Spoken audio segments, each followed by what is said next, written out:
देखो हम लोग क्षेत्रीय राजवंश के बारे में बात कर रहे हैं सब, जो झारखंड में हुआ। ठीक है, सबसे पहले हम लोग बात किए थे छोटा नागपुर क्षेत्र का दो राजवंश। कौन कौन सा राजवंश? मुंडा राजवंश और नागवंश। फिर आज हम लोग बात कर रहे हैं पलामू क्षेत्र का राजवंश के बारे में। किसके बारे में बात कर रहे हैं? पलामू क्षेत्र के राजवंश के बारे में बात कर रहे हैं। तो पलामू क्षेत्र में भी दो राजवंश हुआ, एक रक्सौल राजवंश और एक चेरो राजवंश। एक रक्सौल राजवंश और एक चेरो राजवंश। रक्सौल राजवंश का दो भाग, दो शाखाएं हैं, दो ब्रांच। कौन कौन सी? देवगन शाखा और पुंडेलवा शाखा।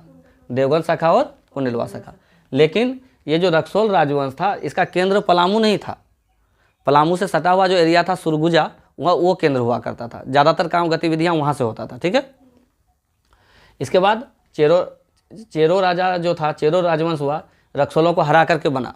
चेरो राजवंश किसको हरा करके बना? रक्सौलों को हरा करके बना।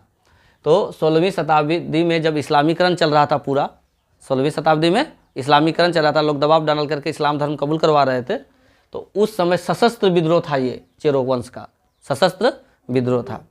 और इसी क्रम में चेरो राजवंश का उदय हो गया 16वीं शताब्दी में। ठीक है, तो जो चेरो राजवंश का संस्थापक माना जाता है भगवत राय को। चेरो राजवंश का संस्थापक कौन? भगवत राय। चेरो राजवंश का संस्थापक कौन? भगवत राय। फिर उसके बाद आए महारत चेरो। दूसरे राजा कौन बने? महारत चेरो। महारत चेरो के शासनकाल में क्या क्या हुआ? शेर शाह सूरी के सेनापति खवास खां ने आक्रमण किया था चेरो पर। शेर शाह सूरी का सेनापति कौन था? खवास खां। उसने चेरो राजा पर आक्रमण किया और उसको पराजित किया। ठीक है, और पराजित करने के बाद इनके पास एक सुप्रसिद्ध सफ़ेद हाथी था। सुप्रसिद्ध सफ़ेद हाथी था। क्या नाम था उसका? श्याम सुंदर। श्याम सुंदर। उस सफ़ेद हाथी को, श्याम सुंदर को, ये जो है शेर शाह सूरी का जो सेनापति था खवास खां, अपने साथ लेके चला गया। शेर शाह सूरी को हम लोग किस लिए जानते हैं? क्योंकि शेर शाह सूरी ने ग्रैंड ट्रंक रोड का निर्माण करवाया था। शेर शाह सूरी ने क्या बनवाया था? Grand trunk road, GT road बनवाया था।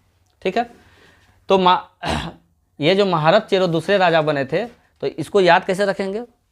हाथी को जो कंट्रोल करता है उसको बोलते हैं महावत। हाथी को जो कंट्रोल करता है उसको क्या बोलते हैं? महावत। हाथी को कंट्रोल करने वाले को क्या बोलते हैं? महावत। तो श्याम सुंदर एक सफ़ेद हाथी था, इसको कंट्रोल कौन कर रहा था? महारत चेरो। कौन कर रहा था? महारत चेरो। तो याद रहेगा, श्याम सुंदर को अपने साथ जब खवास खां ले गया तो किसको हरा के ले गया? महारत चेरो को हरा के ले गया। किसको हरा कर लेके गया? महारत चेरो को हरा करके लेके गया था। इसके बाद राजा कौन बना? अनंत राय। क्या नाम है इसका? अनंत राय। अनंत राय के शासनकाल में जहांगीर का सेनापति था अफजल खां। कौन था? अफजल खां। इसने चेरो को हरा दिया। चेरो को हरा दिया। फिर राजा बना कौन? सहबल राय। सहबल राय। सहबल राय के बारे में जानो कि ये चेरो वंश का व्यापक विस्तार हुआ था। चेरो वंश का व्यापक